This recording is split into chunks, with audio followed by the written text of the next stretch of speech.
This is Sunrise Sunset, and I'm Audrey Gordon. My guests today are Dr. Bernard Berkowitz and Mildred Newman, Hi. who are authors of a book called How to Be Your Own Best Friend.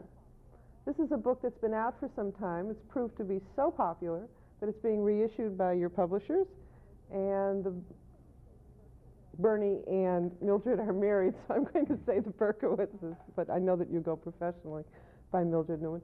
The Berkowitzes are here with us to talk about their book, as they have over the years, I believe. They are both practicing psychoanalysts in New York City, and I'm happy to have you here with us. Well, we're happy to be here. Good to be here, Audrey. Thank you. Pleasure. What does it mean to be your own best friend? Well, basically it means to be on your own side and not against yourself. It means keeping yourself up emotionally and not putting yourself down. It means treating yourself the way you would treat your own best friend. You know, each of us has a friend whom we're very good and kind to. And I like the word kind. It means being kind to yourself. We might spend a minute talking about what it doesn't mean. Yeah, right. Well, I was going to say that when you love somebody very much, or you want to do something for someone that you love very much, you do all kinds of things for them. You buy them special little presents, and you try to make life easier for them. That's the sort of thing you mean when you're talking about... Also, when you have a friend who's in trouble, who's experienced some disappointment or some grief, you'll talk to that friend in a kindly way, and you'll encourage that person. And you'll say, look, it's terrible now, but you know that this is going to pass. You'll point out the positives. You'll point out the strengths. Well, you can do that for yourself as well. And this is what we mean, in part, by being your own best friend. It does mean talking to yourself. You know, we all talk to ourselves. Yes, we have and we're listening. And you better be careful about what you say, because you're paying attention. And there's no one else whom you pay as much attention to as yourself. And somehow I like to think of it as you have a tape running in your head, and pay attention to what the tape is, or change the tape, because there isn't any point in having... That's a good point. I mean, we're all in the business of Wait, helping... what business are you referring to? I'm talking about therapy business, all right? Of helping people to change the tapes in their head. Right. But how do you know when the tape that's running is doing all right for you? Well, listen to yourself. Half the job is listening to the tape, you know, trying to consciously listen, because you're listening whether you know it or not. Tell about that man. Oh, the man who came to see me, who said, I'll do anything you tell me to do. It's a wonderful story. And I said, okay, well, I mean, thinking desperately, well, how can I help him? I said, when you wake up tomorrow morning, say, I'm a wonderful man. And he said, wait a minute.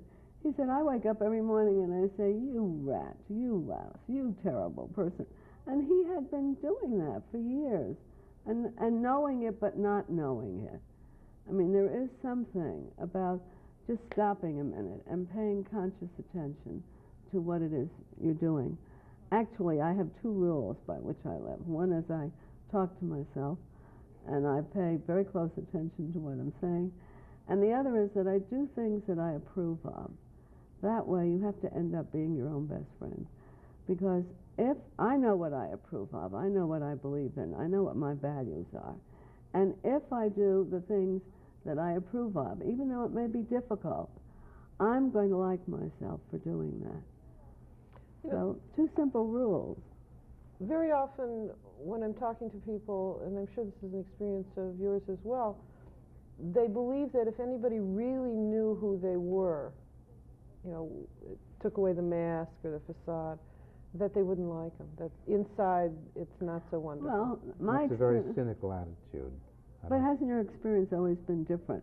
I mean, when that I'm not as good a person as you think I'm but when you really get to know think. somebody very well, you can only love them more, because you only find out under a layer of something that you may not like. There's a lot of wonderful, wonderful Oh, I things. believe that people are wonderful. I'm sure you do too. But it's hard to convince There's people of always that. a disparity between Not our really. ideals and what we're able to accomplish.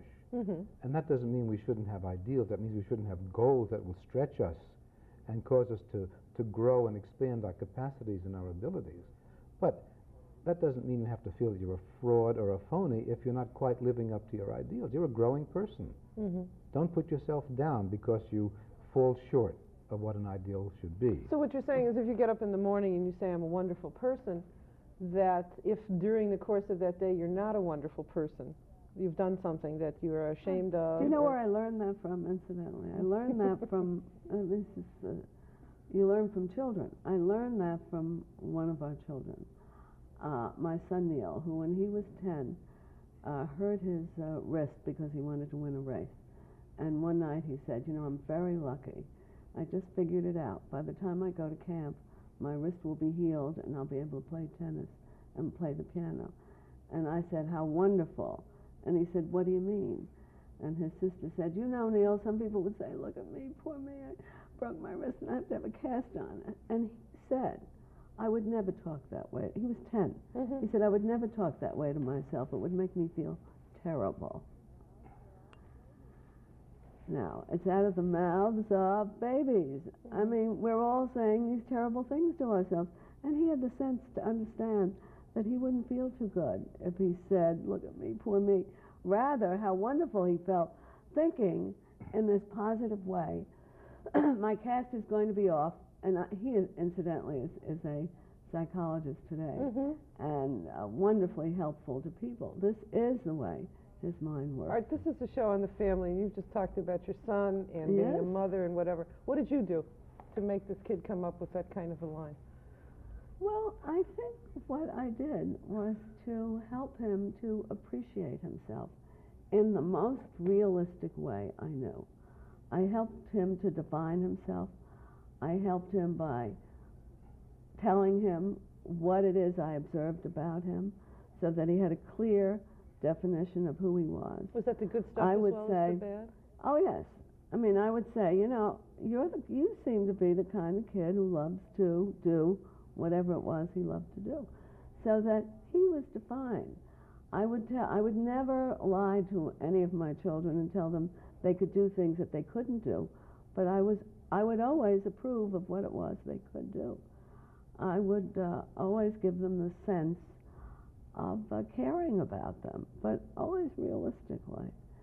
And they had a good grandmother as well. Oh, I think that's important. Oh, Here's yes. a man who loved his mother-in-law. And she taught us a great deal of what we know about people, even though she didn't have much How did she do that? formal education. I'm very much in favor of all the generations mixing Oh, well, we are heavily too. We are too. and not having retired grandparents or... Well, she was tough. I mean, she did it by being difficult, no nonsense, letting them know very clearly what it is she believed in, what it is she felt, and always being lovely and always telling them how wonderful they were. But She had a also sure sense being, of acceptance from her as well. yes, but she was difficult. I mean, she was not easy. She gave them standards that were pretty clearly defined. They knew what she liked and what she didn't like, and that's important. And Yes. I think what parents have to do is teach character. There isn't anybody else who can teach character. One of my colleagues came to me one day and said, I don't know what to do. I have this son who's forging checks. I said, does he know that you don't think he should forge checks? And she said, what do you mean? I said, well, what do you do? She said, well, I just sent him $5,000. I said, well, why don't you tell him that you don't approve of his forging checks? I mean, it sounds so simple. I don't even know why I'm talking about it. Well, she said, he'll be in trouble. I said, well, he got himself into it. Let him get himself out of it. Well, 15 years later, he told her that was the day his life was changed. When she said to him, look, I'm not sending you any more money. I don't approve of it. He had somehow never known that she hadn't approved of it because she had always gotten him out of the trouble by sending him the $5,000. It's incredible. It is right? incredible, But absolutely. it's true. It's a true story. And what you're saying is that parents very often don't define their standards and principles clearly enough Well, they to their don't. children. I mean, This is a parent's obligation I to agree teach with a you. child this is what I believe in, this is what I think is right, that's what I think is wrong. That's your main job as a parent. Instead of trying to make being a parent a popularity contest and you live or die if your child loves you. I always thought, if my kids like me, that's an extra bonus. Yes, yes. I have a job. I have a job to teach them certain things. And they love me, and I'm very happy about that. But that wasn't what I was after. I mean, I was after helping them. I think that children love you when they can respect you and what you stand for. Oh, I think so. I don't want to make it sound too grim.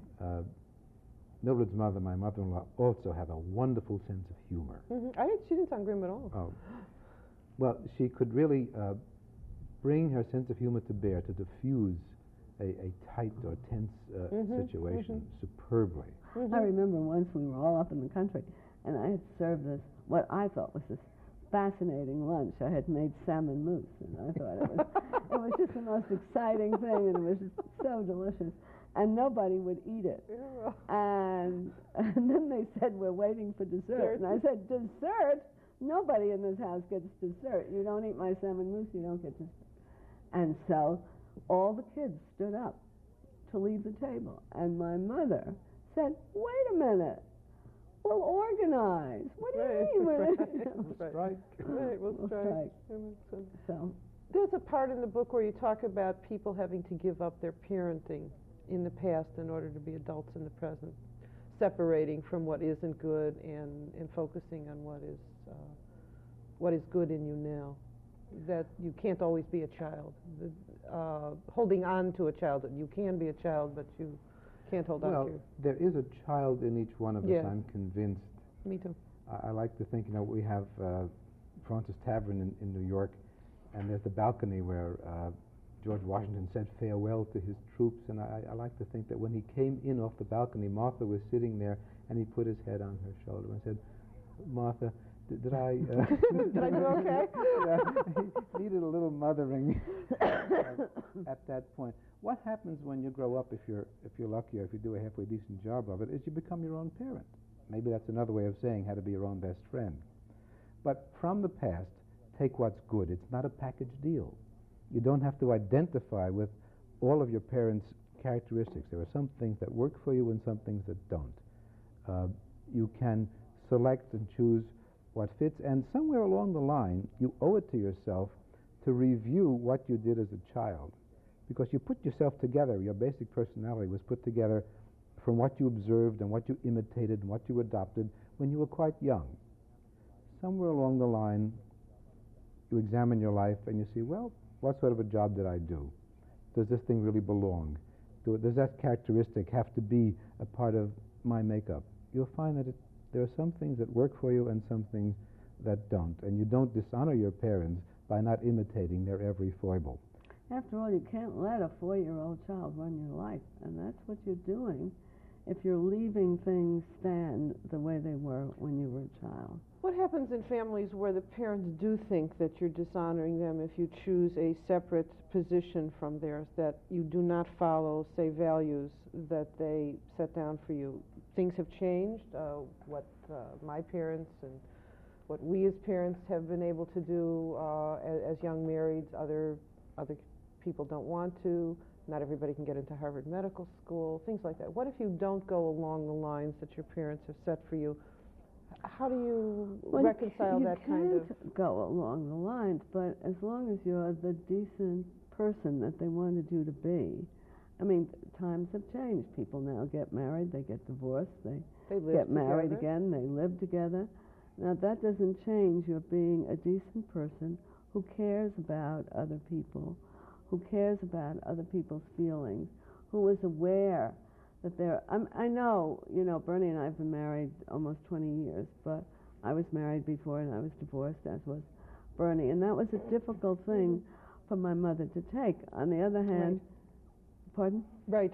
Right. On the other hand, when she, before she died, when she almost died, she said, I thought about my life. I thought I was going to die, and I thought, whom do I owe an apology to?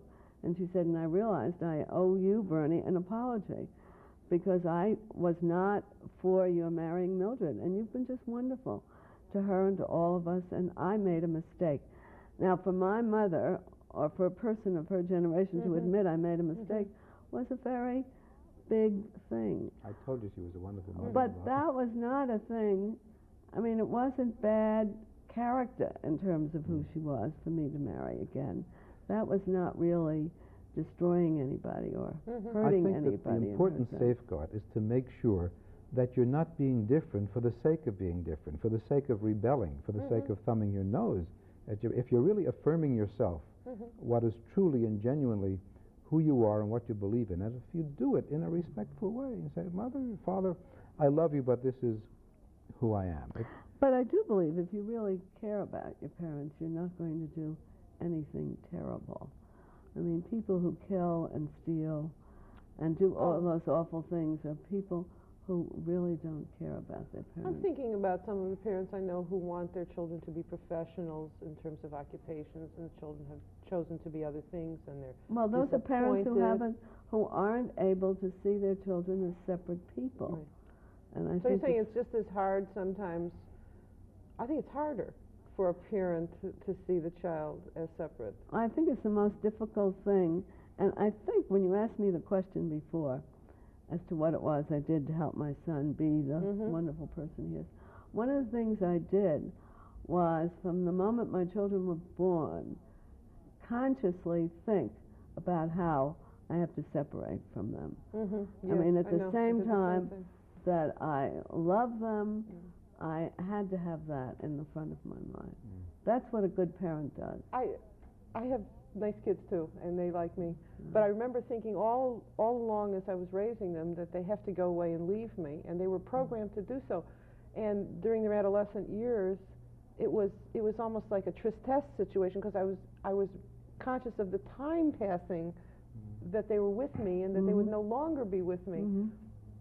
My children have since married, most of them, and moved away, except I now have, for the first time, a child and his wife returned to town. So I'm experiencing a different level of relationship with them. But it was special. I loved them even more knowing they were going. Isn't it wonderful, though, when you can let them go, then they can come back of their own free yes. will. Yes. Yes, our children never seem to get enough of us, and we love that. I mean, it's wonderful to be with them. How does a child separate from parents? I mean, you do talk about it in terms of adults looking at their past and saying, I am my own person. Are there some tips or cues that people should check themselves out with in terms of whether they are separated or that book. The most wonderful compliment we ever got from any of our kids was when Neil said to us very seriously one day, why don't you two write a book about parenting of children in their 20s? We think you're very good at it. Now, okay, so tell me about it. Well, it's hard to say. It is about feeling like your own separate person.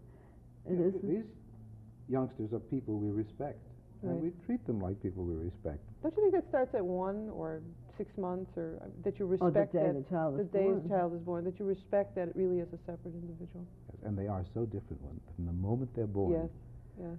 Their temperament is consistent, and for the rest of their lives, Yes. it's incredible. Right. And it should be a source of some comfort to parents that whatever you do and whatever you don't do, there is a built-in genetic quality to your child's personality that nothing is going to affect very much. So just relax and enjoy them the way they are. I was in training once in family therapy, and the trainer said, you know, your mother is your right kishki and your father is your left. You know, I said, and there's a reality to that, that says that you do carry. And sometimes it's your grandparent that shows up in your personality. But Jewish families tend to have a reputation for being very closely emotional bonding. That's very, very close. Do you still see that as something that one can be separate and close at the same time? This may be a good point to bring up Hillel. Okay. You know, Imena nili mili. If I'm not for myself, then who can be for me? It's as true within the family as it is in ethical considerations too. Each person in a Jewish family has as much need and as much right as in any other context to be his own person, to affirm his own difference. As a matter of fact, it's only through being a whole and separate person that you can really be close to somebody else. Otherwise, the relationship is not of two people being close. It's of half a person with another half a person. But it's the same thing in a marriage. I mean, the best marriages are of people who are separate but together. I mean, it's that same thing. Could you expand on that a little more? I know that in the book you talk about the nature of love and bringing whole integrated persons into a relationship rather than seeking a complete me kind of marriage. Would you kind of expand on that? Can you do that? I could, but there's almost nothing to say. I mean, the sentence is so complete in itself. I mean, if you're not looking to someone else to complete you, to finish you, if you are a whole person with your own ideas, I mean, just think of how that keeps the other person company. The people I know who are sort of follow the leader in the sense of not letting themselves have their own original ideas, of just listening to what their husbands or their wives may say, because it can go either way. These are people who then find themselves out of a marriage because the person they're married to suddenly feels terribly lonely. I know two people quite intimately who recently had the same thing happen to them. Their husbands came to these two women, at different times in different parts of the world, and said, I'm lonely. You do everything I ask you to do. I tell you, I like to eat a quart of ice cream every night for dinner, and you serve me a quart of ice cream every night for dinner, which was beginning not to make any sense to me. And you just aren't your own person. I've met somebody who is a separate person, who has ideas of her own, and I find that much more interesting. I mean, I think if you are your own person, you can be of much more value to the person whom you're living your life with. I think if you want to know how I think marriages can be saved, they can be saved by developing into having your own sense of yourself and being willing to express what it is you believe in. And I don't mean in a shrieky, terrible way. I mean, just this is what I believe in. You don't have to fight about it or rip anybody apart about it. Well, another of the points that you make is that a lot of people grow up feeling that they have to please others because as a child in the family, that was their stance, that they had to please the powerful mother and the powerful father. What if you're one of these pleasers? How do you get out of that?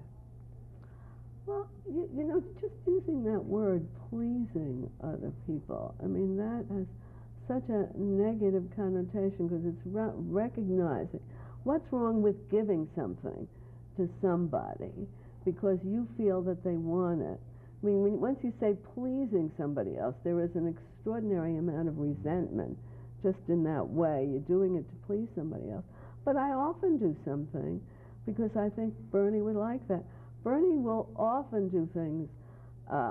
He loves the music and the ballet, but he doesn't enjoy the dancing as much as I do. But he has said, I love going to the ballet because I love watching how much you love it. I mean, that means so much to him. But that's not a resentfulness. There isn't. It's when you're resentful about doing something for somebody else that you get into trouble. Yeah, when you sweep your own resentful feelings under the rug, then you're going to trip over them, and they'll get in the way of the relationship. I am happy. I'm careful about understanding what it is I feel. That's why we both believe it's important to know what your feelings are like. I mean, if you know how you feel, I mean, the thing to remember is that you have a choice. And if you choose to do something, take responsibility for it. Don't do it and then be resentful. Better not to do it. I mean, there is a choice. Somebody says, do you want to do this? Don't say yes and then be angry about it. If you know you're going to be angry, say no. Or if you know you'd rather say yes and not feel guilty, figure that out. And know that the choice is your decision and your choice. Then feel good and do it. Do it. And do it happily. And know that you're in charge of it.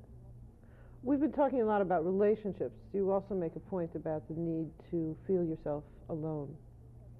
Could you talk more about alone? Because we have a society that says that when you're alone, really not happy. If you don't like yourself, then you can't be very happy. If you're not good company for yourself, you can't enjoy being alone. But it's the other side of what we've been talking about. If you're not a complete whole person, then you can't be alone happily, and you can't be close to someone else very happily.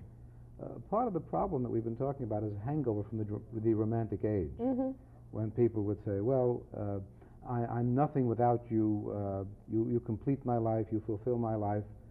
And these are the people who get described as having middle-age crises, for example. You think that that's also a buzz experience, perhaps, of a certain generation? No, I think it really happens.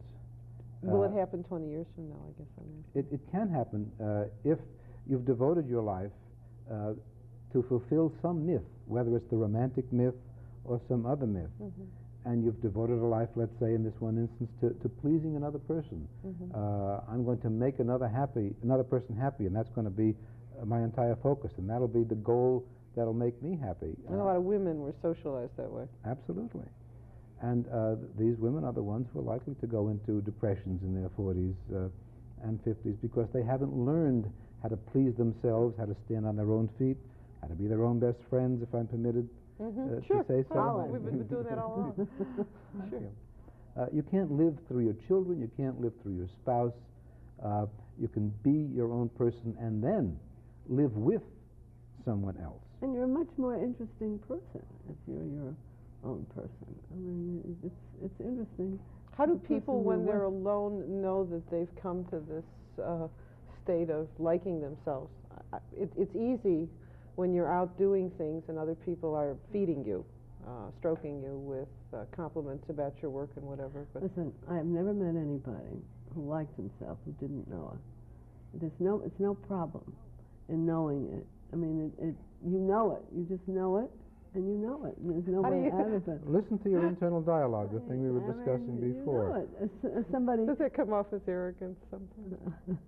No, arrogance is a reaction formation against feeling the opposite. No, it's as if somebody came into my office the other day and said, I finally did it. I finally was able to do it. My wife said something to me that I hated. And I said, how dare you talk that way to me? And then I thought, wait a minute, I'm a bigger person than that. I'm better than that. And I went back into the room, and I put my arms around her, and I said, darling, I love you. And she started to cry. She said, how did you know? That's what I needed to hear you say. Okay, and I love you too, and I really think that maybe we should hold the book up and say that this is Dr. Bernard Berkowitz and Mildred Newman, who have written How to Be Your Own Best Friend, that has been reissued. Ballantine is the publisher. It's a Ballantine paperback. And and we love the book.